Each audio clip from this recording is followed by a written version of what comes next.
Olá, bom dia. Iniciado em 2016, o Programa de Valorização da Mulher, que é desenvolvido pelo Tribunal de Justiça do Maranhão, já chega à quarta edição.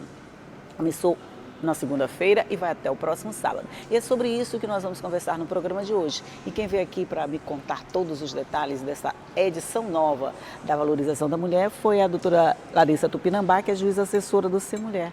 Bom dia, doutora Larissa. Bom dia, Elda. Bom dia a todos os telespectadores. É um prazer estar aqui novamente com vocês para falar da Semana de Valorização da Mulher. Como você disse, é a quarta edição. Nós estamos aproveitando o aniversário de 13 anos de vigência da Lei Maria da Penha e oferecendo uma programação diversificada para dizer não a toda forma de violência, abuso, agressão contra a mulher. Pois é. Quando a gente fala assim, Semana de Valorização da Mulher, a gente já imagina que todos os assuntos discutidos ali vão ser relacionados à mulher, mas ele está segmentado, quer dizer, são vários os assuntos dessa valorização que vocês vão focar, né? Nós começamos com um seminário que teve início ontem no Fórum Desembargador Sarney Costa e a gente teve uma preocupação de, nesse seminário, não abordar só aspectos jurídicos. Tanto que, além de juristas renomados, a gente tem psicólogos e sociólogos, porque não se discute violência contra a mulher sem tratar de gênero, sem tratar de racismo, sem tratar de machismo e patriarcado.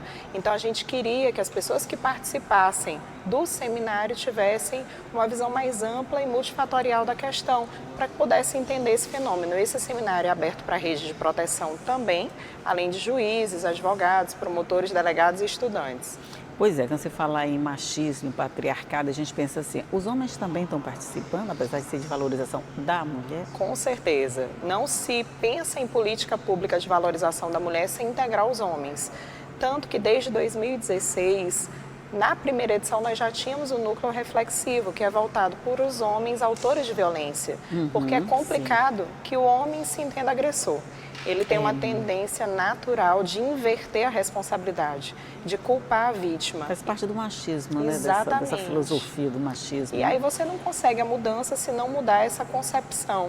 Um dos programas que nós temos, que é Lei Maria da Penha, Caminhos para a Reconstrução da Cidadania e Paz Familiar, trabalha o homem. Nós fizemos uma pesquisa na segunda vara de combate à violência doméstica e familiar contra a mulher e identificamos onde estão os principais agressores, em que categorias, em que bairros, e visita esses espaços para trazer palestras, orientações como uma forma de prevenção. E os resultados, doutora Larissa? Porque a gente pensa assim, com a mulher, a conscientização acho que já aconteceu, pode ser de forma lenta, pode ser um pouco mais devagar, mas ela está acontecendo. E com os homens, esse processo de eu também sou responsável pela violência já está acontecendo? É um caminho de formiguinha, é passo a passo. Bem a desconstrução, né? é lenta demais, porque eles foram condicionados a pensar de outra forma. Culturalmente, pelos mitos, pelos paradigmas instituídos, eles entenderam que tinham mais status, mais direito, mais poder do que as mulheres. Mas a gente acredita nessa revolução de pensamento. E os homens de bem têm aderido, sim. Às vezes as pessoas interpretam o aumento dos índices e dos números só de forma negativa, mas a gente tem que pensar que agora as mulheres se sentem à vontade para denunciar. Por isso, os números também têm aumentado. Pois é, porque quando a gente vê esse mapa da violência, o resultado desse balanço todo, a gente vê sempre números crescentes. Aí a gente fica se perguntando, por que a violência está crescendo se tem tanta campanha de conscientização, se está todo mundo mais consciente dos seus direitos? Mas a gente tem que ver pelo outro lado. É o resultado desse processo de conscientização, né? Elas sentem mais confiança nas autoridades constituídas. Antes, a mulher que não tinha coragem de denunciar, com medo de ser responsabilizada, culpabilizada, de expor os filhos, de expor o marido, de colocar para todos que aquela família que ela sonhou não deu certo, já se sente mais à vontade, já sabe que vai ter acolhida, que tem toda uma rede voltada para a proteção e prevenção e assistência também. E hoje aqui no estado a gente tem esse suporte, vamos dizer assim, bem evidenciado. Todo mundo já sabe onde é que tem que ir quando é vítima de violência. A mulher já tem essa noção? Tem essa rede articulada e nós temos a facilidade de ter tudo no mesmo lugar, que é a Casa da Mulher brasileira, né? A questão também é que a mulher dificilmente denuncia no primeiro episódio. e aí ele evolui. O feminicídio, ele nunca é um crime isolado, ele é premeditado. Ele nasce numa ameaça, num tapa, numa primeira agressão e evolui. Mas mesmo... É como se ele viesse testando os limites dele, né? Exatamente. Mas mesmo nesses casos, a gente tem 29 episódios de feminicídio no Maranhão até agora. Nós temos... Este ano? Esse. 29 casos já. São muitos, né? 18 presos, 6 que se suicidaram, para você ver como eles acreditam que a repressão é eficiente, tantos que fizeram de tudo, tirar a própria vida para fugir dela, e 5 foragidos, mas com prisão decretada. Quer dizer, esse balanço que se faz desses números tem uma leitura positiva. Quer dizer, não estou falando do caso de feminicídio, mas da violência, da denúncia da violência. Ela tem um lado positivo, esse crescimento, quando você vê que é um processo de conscientização que está levando a números mais altos. Mas quando mesmo assim o número de feminicídio continua alto, o que a gente pode tirar daí? O que a gente pode tirar é que a política pública tem que evoluir. A gente tem que conseguir acompanhar, por exemplo, quando se concede uma medida protetiva, se ela está sendo eficaz. Aqui na capital nós temos a Patrulha Maria da Penha. Isso. Então é indispensável que esse projeto consiga se expandir para o interior do estado, porque o juiz, embora tenha celeridade em conceder a medida de proteção, que é urgente, ele não tem como acompanhar se ela está sendo cumprida a contento. E isso, às vezes, evolui para um crime mais grave, inclusive para o óbito da mulher.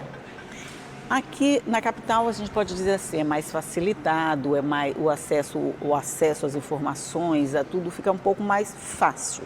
Mas e no interior do estado, como é que está se desenvolvendo essa mesma política? Nós já temos em várias cidades polo, como Pedreiras, Imperatriz, os núcleos reflexivos, uma rede mais articulada, mas muito ainda tem que ser feito para que aconteça da forma como há aqui. Aqui, quando se confere uma medida protetiva, ela é eficiente. Via de regra, não evolui para um crime. E no interior, até pela falta de fiscalização, acaba que a medida protetiva não protege como deveria a mulher. Então, a gente luta para que o poder público se sensibilize e faça a diferença também nas comarcas do interior. Até porque não é tão incomum o caso de mulheres com medidas protetivas em vigor, sendo efetivada mesmo, serem vítimas de feminicídio, né? Exatamente. Por conta de quê? Por falta da fiscalização efetiva, de não ter um mecanismo que lhes permita denunciar antes que o crime se torne o mais grave que se tem notícia, que é exatamente o feminicídio. O ideal seria que os municípios todos tivessem uma patrulha? Com certeza. Pelo menos que a patrulha estivesse nos municípios polo e pudesse atender a região. Ok, nós vamos fazer um rápido intervalinho aqui na nossa conversa. Vamos tomar um cafezinho e a gente volta já já para continuar falando. Só um minuto e eu volto já já.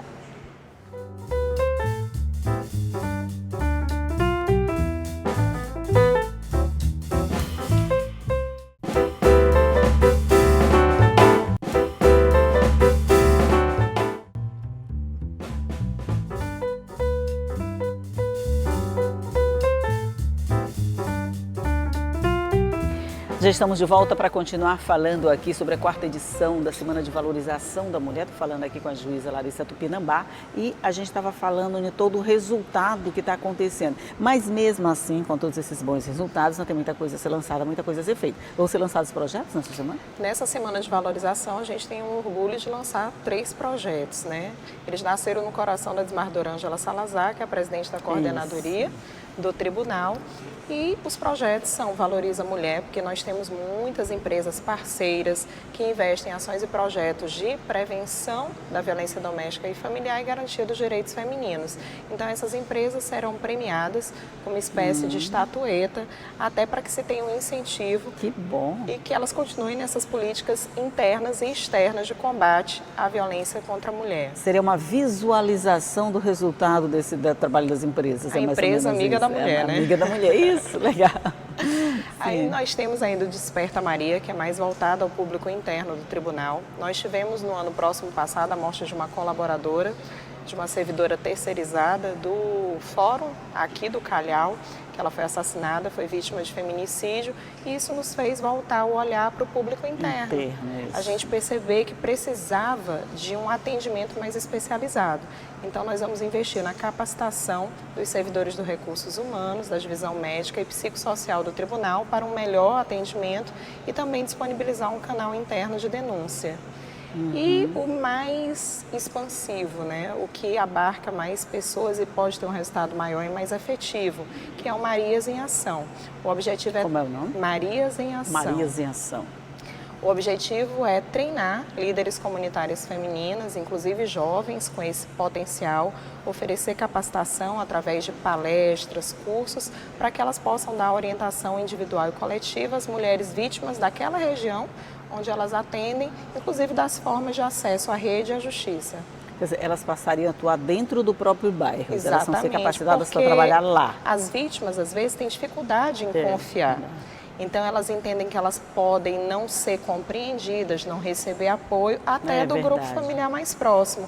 E essas pessoas, elas têm destaque nas comunidades onde elas estão e a gente entende que elas podem ser mais procuradas. Com certeza, com certeza. E mulher, a gente ainda acredita, mas será que eu fiz alguma coisa que levou a esse comportamento? Será que a responsabilidade é minha? Será que a responsabilidade não é minha? A gente precisa dissociar essa coisa, né, da nossa responsabilidade e da responsabilidade dele. É o reflexo daquela história, né? Em briga de marido e mulher, ninguém mete a colher. Exatamente isso que eu queria falar. Mas mete sim. Mete a colher sim, mete a mão, mas tudo que for possível para proteger a vida da mulher. E os casais já estão conscientes disso? Porque eu acho que o primeiro momento é de negação da situação, né? Depois a vergonha. Porque ela acontece em qualquer camada social, qualquer que seja seu status financeiro, seja lá de que forma for, a violência vai estar presente em qualquer lugar. Nós costumamos dizer que a violência contra a mulher é a mais democrática que existe. Mas é democrática demais. Porque ela não escolhe classe social e, às vezes, a mulher, por mais instruída que seja, até por estar numa classe maior, ela se sente mais desmotivada a denunciar, porque ela entende que vai receber olhares de recriminação, discriminação, e ela tem muita vergonha. Então a gente precisa romper com isso, porque a culpa é sempre do agressor, nunca da vítima. E já dá para ver sinais de melhora nessa classe social que é a mais envergonhada, vamos dizer? Sim, hoje nós já temos lá na vara, tanto das medidas protetivas quanto naquela em que são vinculadas as ações penais, um público-alvo de vítimas de uma classe mais elevada. Nesses casos, a situação é mais delicada, por exemplo, assim, a pessoa já tem um nome conhecido na sociedade, tem uma vergonha enorme de se impor, às vezes não quer denunciar por conta disso.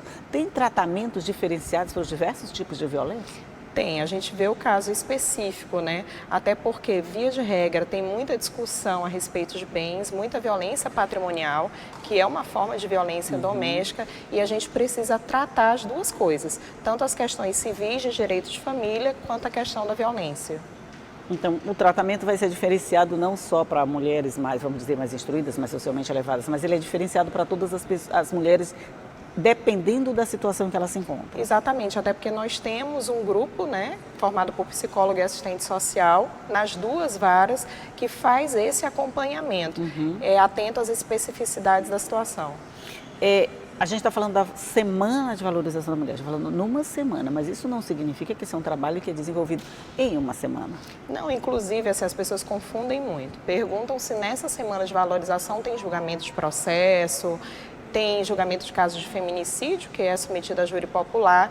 Essa semana é mais de prevenção, de conscientização, de chamar a questão para o debate público. Mas nós temos o trabalho processual, que é feito diuturnamente, e em especial nas 4 semanas da Justiça pela Paz em Casa, que acontece inclusive uma agora, na última semana do mês de agosto. E o Maranhão foi referência, ganhou o primeiro lugar no Brasil no julgamento em uma dessas semanas.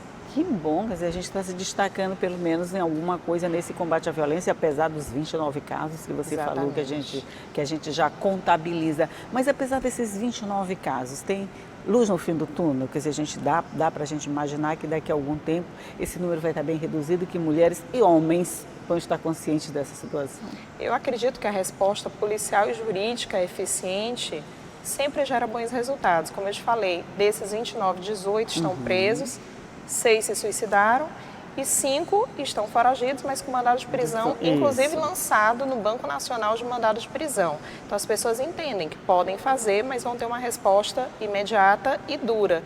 E o trabalho de prevenção e conscientização, que é o mais importante, porque a punição sozinha nesses casos não resolve, passa por uma mudança de consciência. Mas o bom é que já se sabe que a justiça vai agir e que vai ter uma intervenção bem dura. As mulheres, elas, por exemplo, denunciam.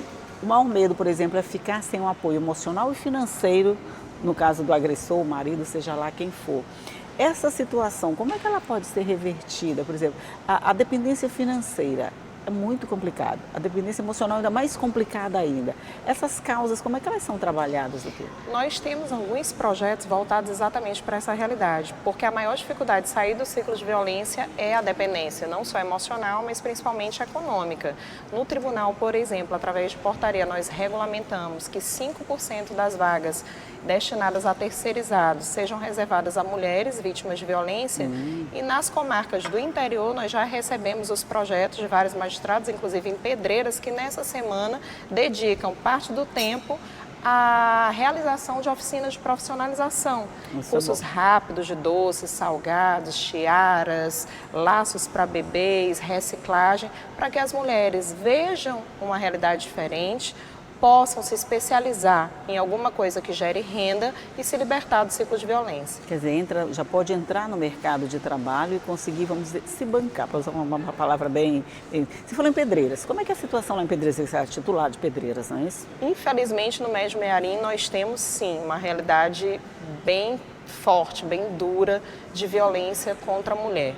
O combate tem sido eficiente, a população participa de todas as ações. A gente vai ter também lá os eventos a partir da quinta-feira e todos, na porta que você bate, as pessoas dizem não à violência contra a mulher. Mas, como eu te falei, é uma construção, é o dia a dia. E a gente tem conseguido resultados bem positivos. Então a gente ainda vai precisar de muitas semanas de valorização da mulher, de toda a movimentação que vier nesse sentido de combate à violência, de denúncia da violência, de saber que tem repressão ao agressor, sim, que a coisa não pode ficar do jeito que está. Quer dizer, a gente já melhorou, claro que a gente já melhorou, mas a gente ainda precisa andar um pouquinho mais, né? Bastante. E a gente tem que entender que todo mundo é parte. A responsabilidade não é só do outro. Não é porque você não é violento e tem uma estrutura familiar saudável que você vai se excluir dessa realidade. É preciso fazer a diferença.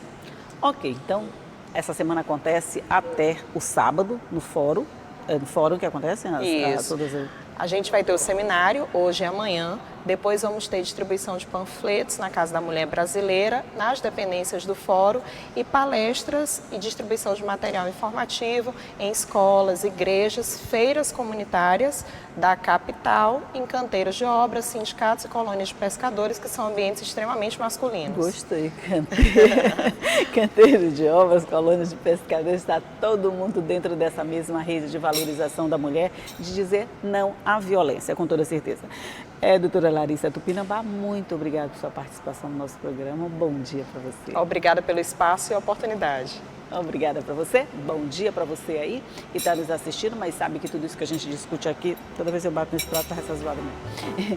Que tudo que a gente discute fica à sua disposição no nosso site você sabe que é o al.ma.leg.br, mas todo o conteúdo está lá prontinho para você, nas nossas páginas das redes sociais também, claro. Mas só para lembrar, eu vou te esperar aqui todos os dias às 8h30 da manhã, combinado?